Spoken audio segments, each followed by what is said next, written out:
جنگ میں بھارت کو مسلسل کامیابی مل رہی ہے، جبکہ پاکستان کی عوام اور اس کے حکمران گھوڑے بیچ کر سو رہے ہیں اور اس غلط فہمی میں چپ سادھ رکھی ہے کہ کون سا بھارت نے پاکستان کے خلاف میدان جنگ میں اپنی فوج اتار دی ہے۔ توقع کے عین مطابق عالمی بینک نے کشن گنگا ڈیم کی تعمیر پر پاکستان کی شکایات اور شواہد کو ناکافی قرار دے کر مسترد کر دیا ہے۔ یہ پاکستان کی بھارت سے سفارتی محاذ پر ایک بڑی شکست ہے۔ کشن گنگا ڈیم کی تعمیر 2009 میں شروع ہوئی جب پیپلز پارٹی کی حکومت تھی اور نون لیگ مضبوط اپوزیشن تھی۔ 2011 کے بعد 2 سال تک یہ کیس عالمی عدالت میں چلتا رہا، لیکن بالآخر عالمی ثالثی عدالت نے نہ صرف پاکستان کے اعتراضات مسترد کر دیے بلکہ بھارت کو پانی کا رخ موڑنے کی اجازت دے دی۔ یاد رہے یہ وہ دور تھا جب بھارت کو پسندیدہ ترین ملک قرار دیا گیا تھا اور خارجہ امور کا قلمبندان بھی وزیر اعظم میاں نواز شریف کے پاس تھا۔ بھارت نوازی کی داستان صرف یہی ختم نہیں ہوئی بلکہ دریائے سندھ پر تحقیق سے یہ پتہ چلا کہ انڈیا نے ڈیم بنا کر دریائے سندھ کا سارا پانی روک لیا۔ بنائے جانے والے متنازعہ پن بجلی کے منصوبے نیمو بازگو کے خلاف بھی وزیر اعظم صاحب کے احکامات کے مطابق عالمی عدالت میں جانے سے روک دیا گیا کہ خواہ مخواہ اس کیس میں وقت ضائع ہوگا۔ بھارت نے یہ منصوبہ مکمل کر لیا، یہی نہیں اس دوران چٹک کا منصوبہ بھی پایا تکمیل کو پہنچ گیا اور ہم صرف بھارت سے پینگے بڑھانے کے خواب دیکھتے رہے۔ میں عموماً سیاسی شخصیات پر تنقید سے اجتناب کرتا ہوں، لیکن گزشتہ ایک دہائی میں زراعت اور آبی وسائل کی زب و حالی کو دیکھ کر خون کھول اٹھتا ہے۔ مسلم لیگ نون کی ذمہ داریوں کا یہاں سے اندازہ کر لیں کہ اس دور میں بھارت صرف دریائے سندھ پر 14 چھوٹے ڈیم اور 2 بڑے ڈیم مکمل کر چکا ہے۔ یہی وجہ ہے کہ منگلا ڈیم اکتوبر 2017 سے خالی پڑا ہے، جبکہ تربیلا بھی اس وقت بارش کا محتاج ہے۔ یہ کہانی یہیں ختم نہیں ہوتی، پانی کے حوالے سے ہمارا مستقبل بہت دردناک ہے۔ 2 سال قبل بھارتی وزیر اعظم نریندر مودی نے بیان دیا تھا کہ وہ پاکستان کو پانی کی بوند بوند کے لیے محتاج کر دے گا اور وہ اس پر عمل کر رہا ہے۔ بھارت دریائے چناب پر سلال ڈیم اور بگیار ڈیم سمیت چھوٹے بڑے 11 ڈیم مکمل کر چکا ہے۔ دریائے جہلم پر وولر براج اور ربر ڈیم سمیت 52 ڈیم بنا رہا ہے۔ دریائے چناب پر مزید 24 ڈیموں کی تعمیر جاری ہے۔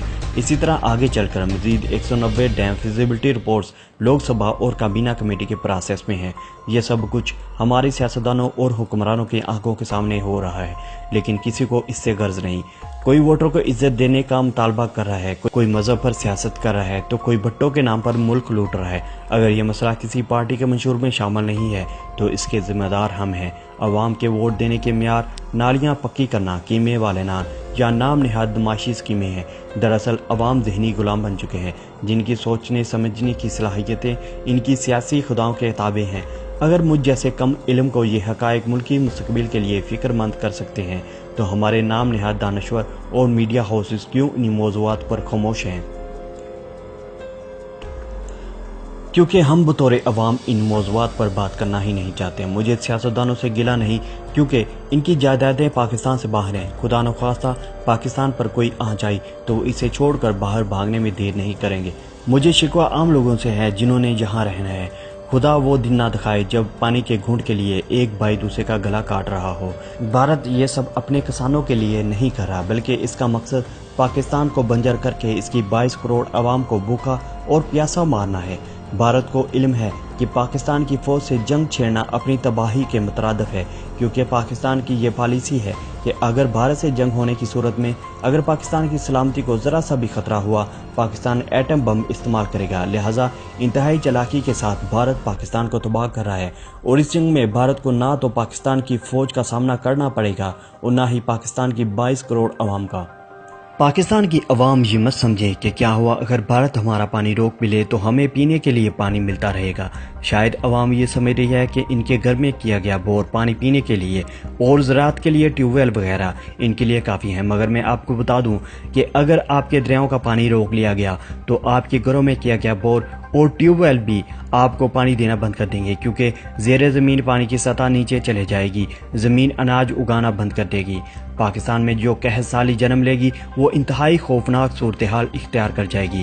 اس تباہی کا تصور آپ کر سکتے ہیں۔ بالآخر پاکستان کو یا تو پیاسا مرنا ہوگا یا پھر ایٹمی جنگ میں مرنا ہوگا۔ دونوں صورتوں میں پاکستان اور اس کی عوام کو انتہائی دردناک دن دیکھنا پڑیں گے، اور یہ اس صورت میں ہوگا کہ ہم ابھی بھی چپ رہیں اور مجرمانہ لاپرواہی کا مظاہرہ کریں۔ اگر آپ سمجھ رہے ہوں کہ اس صورتحال میں پاکستان کی فوج کچھ کر سکتی ہے تو یہ آپ کی بیوقوفی ہے، کیونکہ فوج صرف لڑنے کے لیے ہوتی ہے۔ زیادہ سے زیادہ فوج بھارت سے لڑ سکتی ہے، بھارت کے لیے بنائے گئے ڈیموں کو اپنے میزائلوں سے نشانہ بنا سکتی ہے، مگر یہ مستقل حل نہیں ہے، کیونکہ جواب میں ہمیں بھی میزائلوں کا سامنا کرنا پڑے گا اور یہ رستہ دونوں ملکوں کی تباہی کا ہے۔ ہماری حکومتوں کو ہمیں مجبور کرنا ہوگا کہ سفارتی سطح پر بھارت کو یہ ڈیم بنانے اور پاکستان کا پانی روکنے سے باز رکھا جائے۔ پاکستان میں آنے والی حکومت سے سب سے پہلے مطالبہ یہی ہونا چاہیے کہ ہمیں سڑکوں، پلوں، میٹرو بسوں اور اورنج ٹرینوں کی ضرورت نہیں، بلکہ ہمیں ڈیموں کی ضرورت ہے۔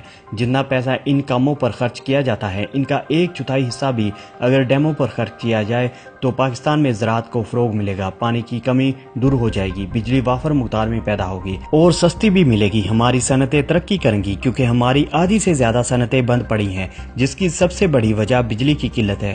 صنعتیں چلیں گی تو برآمدات میں اضافہ ہوگا، پاکستان ترقی کرے گا۔ صرف ڈیم بنانے کی وجہ سے پاکستان کو کتنا فائدہ ہوگا؟